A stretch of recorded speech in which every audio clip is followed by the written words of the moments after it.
Hello and welcome. We are so glad that you are here with us today. I want to welcome all of our middle and high school students this morning. This is such an important topic for us to talk about today. And so I would like to introduce myself. My name is Erin Bradford. I am the director of the Eye Care program, and we are so happy that you're with us. I would like to also introduce to you a colleague of mine and mentor, our very own Mr. Gwen Shamlin, who is our general counsel. Mr. Gwen Shamlin? Good morning. Good morning. Good morning, everybody. I just want to encourage you guys to tune in, listen carefully. I'm the previous director of eye care before Ms. Bradford, and the information you're going to share with you guys is very important. And we appreciate you guys giving us your attention for the next 30 minutes or so. And I'll turn it over to the people that know what they're doing. Thank you, Mr. Shamlin. I appreciate that. So now we will have Miss Tanya Griffin, who will present to you today. She is the Eye Care Quality Assurance Manager. Tanya. Thank you so much. Good morning, everybody. We are so excited to be with you all this morning. Feel free to use the chat, and we're going to have some additional housekeeping coming from the director of our EdTech department, Dr. Sahara Haney. Good morning, you guys. So, really quickly, 5 quick rules to follow. Number one, engage with us. Use the chat box to send shout outs, ask questions, and make comments. Can't hear us? Troubleshoot. Reopen the internet tab, sign in and out of the device, and check your sound settings. Number three, this session in the chat box is being recorded. Be mindful of what you're typing in the chat. It is being monitored, and you may be removed if something inappropriate is shared. Number four, you can view the session again by using today's YouTube link. This link will never close and is available to you 24/7 and 365. And lastly, have fun. This session is on a serious topic, but the eye care team will make this session fun and engaging for you. Have an open heart, open ears, and receive the valuable information being shared today. Thank you. Thank you so much, Dr. Haney. And we're going to go ahead and dive right in. So, Ms. Bradford, our topic today, again, is bully prevention for our middle and high school students. And so we're going to go ahead and explain our mission statement, our vision, and our 21st century vision.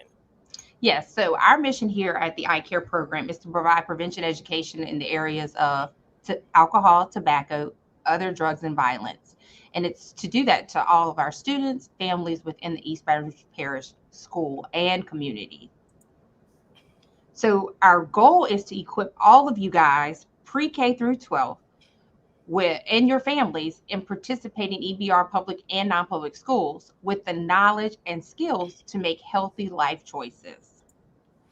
We have adopted a 21st century vision, and that is to address our 21st century in educating effective social emotional coping strategies and trauma informed approaches in prevention education. So here at Eye Care, we want to advocate for you as our students, our community, and staff to have safe, drug free schools while also empowering your schools and your families by providing resources, technology tools, and trainings in evidence based prevention education.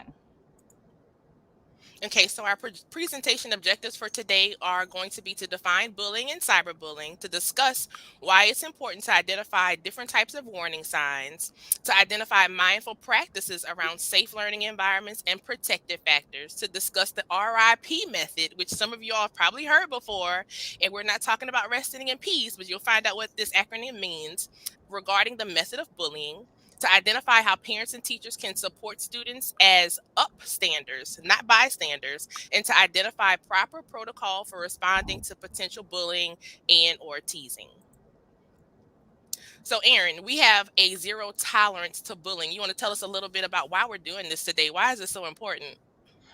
This topic is so important because when we talk about bullying and preventing bullying in our schools, it is important that we promote positivity in our schools. And in doing that, we promote kindness, acceptance, and inclusion. And so it's really important for us to talk about bullying and prevention and things that we can do to prevent it so that we can promote these types of things. That's right. And so, as she said, reporting procedures, this is some additional information where in regards to false reports, right? So, intentionally making false reports about bullying, hazing, or similar behavior to school officials shall be prohibited conduct and shall result in appropriate disciplinary measures as determined by the school board. So, what does that mean? We shouldn't be making false claims, right? Is there anything you want to add to that, Ms. Bradford? No, I just want to. So that's why it's so important for us today to understand what bullying really is. And it's also important for you guys to find safe people in your schools to be able to talk to and talk this through and report to them so that they can help you to determine what it is so that you can properly report. That's right. And I'm happy that you said what it is, right? So as we dive in this morning, like Dr. Haney said, we want this to be interactive. If you know us, you know that we love feedback, we love comments, and we love questions. So if you have a comment, a question, a concern, or you just want to give some feedback, you can do that. And we'll also be able to promote that comment to our screen and share, right? So let's dive in. What is bullying? A pattern of one or more of the following: gestures, things like making faces, making snide remarks, rolling your neck; written, verbal, or electronic communication, such as calling names, threatening harm, taunting, malicious acts; and repeatedly or purposefully shunning or excluding from activities. Something like maybe not allowing someone to sit at the table repeatedly, right? But we may be familiar with some of those things happening as individual acts. But let's take a look at what stopbullying.gov has to say about what bullying is. Bullying is unwanted, aggressive behavior among school age children that involves a real or even a perceived power imbalance. The behavior is repeated or has the potential to be repeated over time. Both kids or groups who are bullied and who bully others may have serious, lasting problems. And so, teachers, you will have access to this PowerPoint and you'll be able to click these links to be able to see that. And we do have a Spanish version as well. All right. So, Ms. Bradford talked about bullying versus teasing. Let's take a look at this video to see what bullying and teasing are. Let's be real. Kids tease each other all the time. How can I tell the difference between teasing and bullying?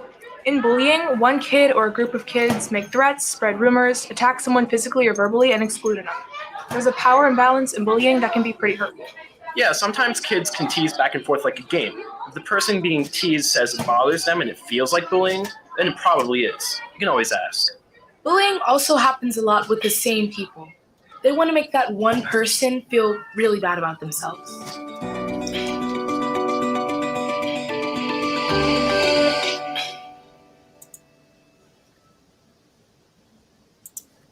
And so, with that video, I'd like to hear, if possible, Dr. Haney, what we think about that particular video, right? The difference between bullying and teasing. Are there any comments or anything, teachers, that your students want to share? What are some examples of teasing that you have encountered? And Ms. Bradford, what are some examples of teasing that you can think of? So I think of teasing as if, let's say I wear a different pair of shoes that I like, but other people don't really like. And so they decide that they're going to tease me because of the shoes I have on. Right. That's a good example. And what could be an example of bullying? If they tease me about my shoes every single day and they know they're hurting my feelings and they're doing it to me every day, and it lasts a long time. That's right. So thank you for that. So as those comments come in, Dr. Haney, you could just share them with us and let us know. All right. So here we have some major roles of bullying in a pyramid. So we love this graphic, right? So when you think about a bullying scenario, you can think about it kind of like watching a movie or watching a sitcom, right? We have actors. So the one actor is a bully, right? Which is the child who bullies. Another actor can be considered the bystander, someone who's actually standing by watching something happen. And this could be more than one people. And then we have the third role player, which is also the victim, right? The person who is being bullied. So as we take a look at this graphic, we see that there are witnesses who potentially have influence, right? We see that on the right-hand side, that red arrow shows the imbalance of power, meaning that power is given whether intentionally or unintentionally to a bully, right? And so the child who is being bullied also can be called the victim, does not have this power. And so witnesses have influence. What does that mean? That means that even if you're watching something, we pull out those cell phones, right? And we're recording things. That means that we then have influence and power. So, what should we be doing? We should be standing up for things that we see are wrong. Our slogan last year for eye care, the bullying prevention campaign, is when you see something, you say something, right? And I want to add to that because one day that particular victim or the child who's being bullied or something going wrong could potentially be you or a friend of yours. So, you want to make sure that you're doing the right thing. All right, types of bullying, right? Miss Bradford, what are those? So the types of bullying can be physical, verbal, social and emotional, or cyber. And so physical is like actual, touching. Verbal is things that come out of your mouth Yes. that you say to one another. Social and emotional is as if you are excluding people from your group or saying they can't be your friend because you and your group have decided that you won't engage with them. And cyber is obviously our internet, social media, and things like that. That's right. And when things happen with cyberbullying, sometimes we think bullying can only happen in the school site. And we'll talk about some location things later. But when you think about that cyberbullying, that can occur 24 hours a day. So if you are in, I've learned about InstaChat. Is that what's called, Miss Bradford? InstaChat? Chat, Twitter, Snapchat. Snapchat. Snapchat. We're learning Snapchat, right? Those things are you're able to have contact 24 hours a day, whether it's in a group on Instagram, somebody in your DMs. I learned that this summer. All those types of comments could be ongoing. When we were a little bit younger, I think it was TBH hashtag to be honest, and people would put smart comments under your picture or other things like we're going to expose somebody. All of those things can be put in the category of bullying. So you want to be mindful of those types of activities. Right. So different types of bullying. We talked a little bit about verbal, physical, mental, emotional. Right now, I want you all to think about some of those examples. And if you want to put it in the chat, feel free to do that for us and let us know what you think. What are some examples of verbal abuse or bullying that you have encountered or that you've seen? Right. Think about that for us. What are some examples of verbal name calling, put downs, somebody cursing you out, somebody saying some really negative things about you, whether it's about your body type or about your religion or about how you look or your grades. That can be considered in the category of verbal bullying.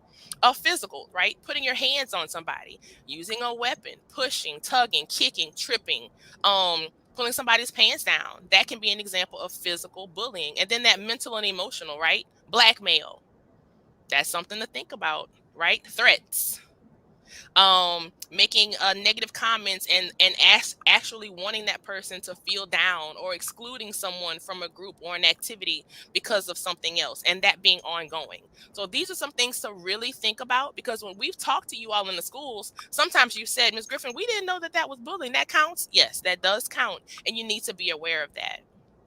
So, what determines a bullying situation? Ms. Bradford picked this graphic and I love it. So, what determines a bullying situation, Ms. Bradford? So what determines a bully situation is if it's repeated, intentional, power, if they have power over you, and control. So my graphic, I loved it because it could be any of those things intertwined, right? So misuse of power. So if a person knows that they are that a lot of people talk to them, right? And you're maybe a new kid at the school and you're trying to get to know people. That's a power that they have some power, and you may feel like you have less. So misusing that power, though, is when we talk about bullying. When it's ongoing and repeated, and they keep doing it over and over and over again, are behaviors that are causing you harm. So like I said before, they know that it's making you sad, but they just keep doing it. Okay. That's right. Okay, thank you. So here we are, Ms. Bradford. Let us know the pattern or behavior, what pattern or behaviors are exhibited towards students more than once. So what are some examples of some things we need to be aware of?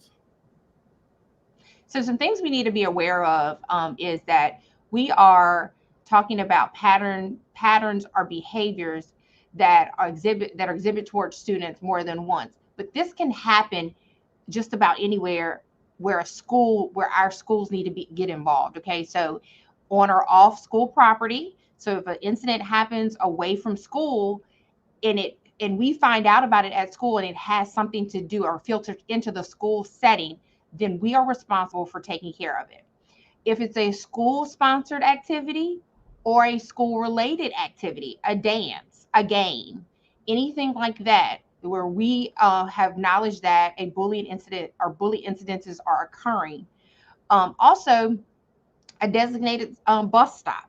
So what I want you to understand is that even though you are driving away from school or you are waiting at the bus stop, we are still responsible for you and the behaviors. So if things are happening at bus stops, then we in their bullying behavior, those are times that we will need to take care of those incidences. Or even through technology, as Tanya has mentioned more than once, computer use, apps, video conferencing, and voicemail, any of those types of computer use technology, if technology is being used even on the weekends and we gain knowledge of that at the school, then those are times when we will have to take action. That's right. Thank you, Aaron. I appreciate that. So here we are. RIP. We talked about that acronym. We are saying that you need to remember that bullying can be considered to be repeated, intentional, and that there is a power imbalance, right? So repeated, it occurs time and time again and again, right? It is intentional. The victim or the target of bullying does not provoke the bully, and the bully is intentional with behavior and actions. What does that mean? The bully does not provoke, right? So that means that the target or the victim is not doing anything on purpose. This person that is bullying or is having the acts of bullying is actually doing these things on purpose, right? Without having a reason for it. And then the power imbalance, when one feels they cannot stand up for themselves. So that means that if you feel as though you are the victim, you feel like you can't do anything to stop the bullying from occurring, right? You feel kind of just left out, or not able to feel like you can go to somebody, or it's inappropriate. Okay. All right. So, some examples of the digital landscape. Let's talk about this because I know that you all are on YouTube now, uh, commenting, and we have Instagram, Snapchat, Nintendo, Twitter, even the PlayStation and TikTok are locations that have a digital footprint. So, what I want you to do is I want you to know that your digital footprint follows you wherever you go. Even if you think you delete something or you delete a message or you remove something, no matter what, your digital footprint is still in the metaverse, right? Still in digital world. So you want to be mindful of that because as you grow up and you mature, those things can still be found online. So be mindful of that. All right. I also know that cyberbullying, we talk about this, sending neutral messages to the point of harassment or sending mean messages. Let's look at that. You can send direct mean messages with intent, but also sending neutral messages to the point of harassment can be considered a part of bullying and cyberbullying. Posting hurtful things about someone on social media, spreading rumors or gossip about someone online, making fun of someone in an online group chat involving multiple people. I think we've all seen that. Pretending to be another person or creating a fake online profile. That actually falls in to the category of cyberbullying. Creating a fake online profile, okay, that can also be considered cyberbullying. Threatening or intimidating someone with online messages or texts, and then taking an embarrassing photo or video and sharing it without permission. Let's look at that one again. Taking an embarrassing photo or video and sharing it without permission can also be considered cyberbullying. All right. So, who are likely targets of bullying? Let's take a look at this. Who are likely targets? Maybe someone who is quiet, cautious, sensitive, socially isolated. Maybe someone who may feel insecure about something about their body or about what they have going on in their lives. Someone who is less confident, anxious, and may have low self esteem. Someone who's physically weaker than peers, possibly someone who's clumsy, immature, maybe delayed. There's possibility of lack of social skills or difficulty making friends, someone who has lesbian, gay, or transgendered, and someone who is a youth or from a troubled home. But this is also something to think about. Someone may also be bullied and not have any of those things on the list. They may just be being bullied because someone wants to bully, right? So think about that. So how do we know? How do we know that it is bullying versus a teasing incident or something joking around or a one-time thing? Let's look at the list. So joking around, Everyone is having fun. No one's getting hurt. In my day, we used to call it playing the dirty dozens, right? Everyone is participating equally. One time thing, someone is being mean on purpose. It's a reaction to a strong emotion or feeling. It happens once and it doesn't repeat itself. That is not bullying. That's a one time thing. Now, here's the twist. There's conflict and then there's bullying, right? So if we have conflict, if you're at a school site and somebody's what's the words y'all use, playing on my top, right? Two people have a balance of power that have a fight, an argument, or a disagreement. That's conflict. People that can find a solution, that's a conflict. But bullying, let's take a look at that again. Repeated, unwanted, aggressive behavior towards someone. Someone is being hurt on purpose, and it can be social, verbal, physical, or cyber. So these are the differences between joking around, one time thing, conflict, and bullying. We talked about what you can do. You can be an active bystander. That means that you can directly intervene when the bullying is taking place, getting help from someone you trust, like your teacher, your school counselor, your principal, your coach, or your parent, right? Getting help from someone you trust that is an adult. I'll add that to that part. And then also there's a hurtful bystander, a person who is present at an event but does not actively take part in it. You're just standing there watching. Even though you're not physically doing anything, that can still be considered a hurtful bystander because you're not taking a positive attempt to help them navigate the situation. And someone who instigates, encourages, joins in, or passively accepts. So that can also be someone who is pushing it up, right? Pushing something up to make something happen. And that can be considered a hurtful bystander. So what do? Right? You can be an upstander. You can talk to a trusted adult and or a teacher. You can communicate your feelings. You can walk away. All right. So what I want to do is play this video. We talked a lot about bullying in these few minutes, but I want to show this and let you all know that you are not alone. We know that we have gone through trauma. We are transitioning in different ways, but at the end of the day, you are cared about.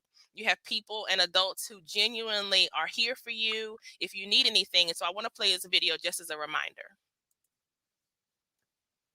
These amazing LED light bars bring any dark Not space that to part. life and cost just $40.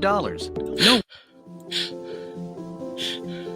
If you're watching this with your friends, you'll probably make a joke. Because you know what you feel on the inside isn't what you want people to know. If you have to pretend to be happy, find someone you trust and tell them. If you get mad at things and you don't know why, or have thoughts about hurting yourself, find someone you trust and tell them. You are never alone when you share. Seriously, people care about you. It's okay to not understand what you're feeling. And it's easy to think that you're all alone. But you don't have to be. You're never alone when you share. Don't be ashamed to tell someone you trust what you're feeling. You're not alone. You are not alone. Find someone you trust and tell them. Tell a parent. Tell a teacher. Tell a brother or sister. Or just tell a friend. You haven't done anything wrong. Talk to someone. Talk to someone. It's how things get better.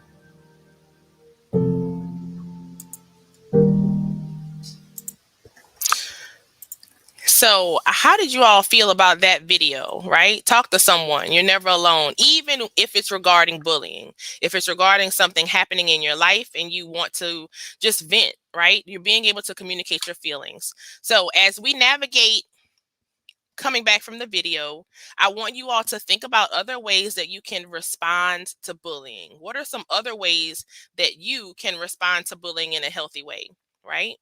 So here's something I have to share. Once it's out there, whether it's cyberbullying, posting, I think you all know about that.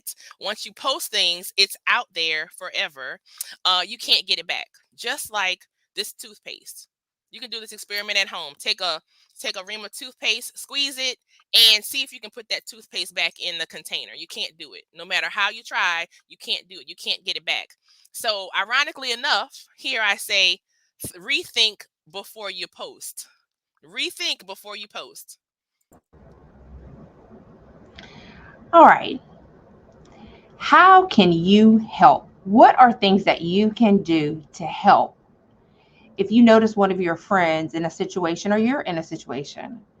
So one of the things that I think we need to think about is if things start to be different, like you recognize change in somebody's behavior, And so you're trying to figure out like why your friend that plays with you every day, or I know this is high school, so why your friend at lunchtime is sitting by herself away from everybody else. You recognize that change. You start asking questions to learn what has happened and how it started, right? So you notice the change. So you go to talk to them and start asking, like, so what's going on? You start to keep a record, you start to notice over the couple of days what is happening. And so as you're talking to them, you start to keep like documentation of what they're saying and what's going on. And then once you realize that bullying is occurring and that the behavior that you're noticing is bullying behavior, then you report it to somebody, to a parent, to a teacher, even if you have an SRO on campus or law enforcement. Because what we want to remember is we want to support. So we help by supporting, by reaching out to a person, um, either to the person that you're talking to and that you're noticing the behavior in, or to a person to help you to help that person. So if you're just a friend or you're the upstander. Also, we want to teachers, you can look at this survey and in your classrooms. One of the things that we want to know is, do your students in your classroom know what bullying is now? What are some of the types of bullying that they've learned about? What are some of the bad things that can happen if somebody is bullied? Who can tell if you're being bullied or teased? And is teasing someone okay? So I want you to go and talk to, maybe have a conversation after this to your, with your class. So just to recap, we talked about what is bullying versus teasing. So we know bullying is repeated. It's a power and control thing, right? And we know teasing can maybe happen one time and can kind of go away, but teasing can turn into bullying. What is your responsibility? Well, your responsibility is to be an upstander. It's to protect and to support yourself or your friends, and your responsibility is to say something to somebody about it. So if you see something, say something. How can you assist in decreasing potential bullying incidences on or off your campus? Well, hey, you can assist by being an upstander, by paying attention and being supportive. How can you be an upstander? Encourage empathy on your campus and promote mindfulness on your school campus. I'll let Tanya answer that last question. Tanya, I can't hear you. Thank you. We're Yes. nearing our time. We're going to make sure we honor that with our teachers and students. We're going to send additional resources to follow from the lesson. This is our contact information if you have any questions or concerns, and we'll share this with the teachers. We really appreciate you all sharing this information with us, and we will see you next time. Thank you so much. We appreciate you.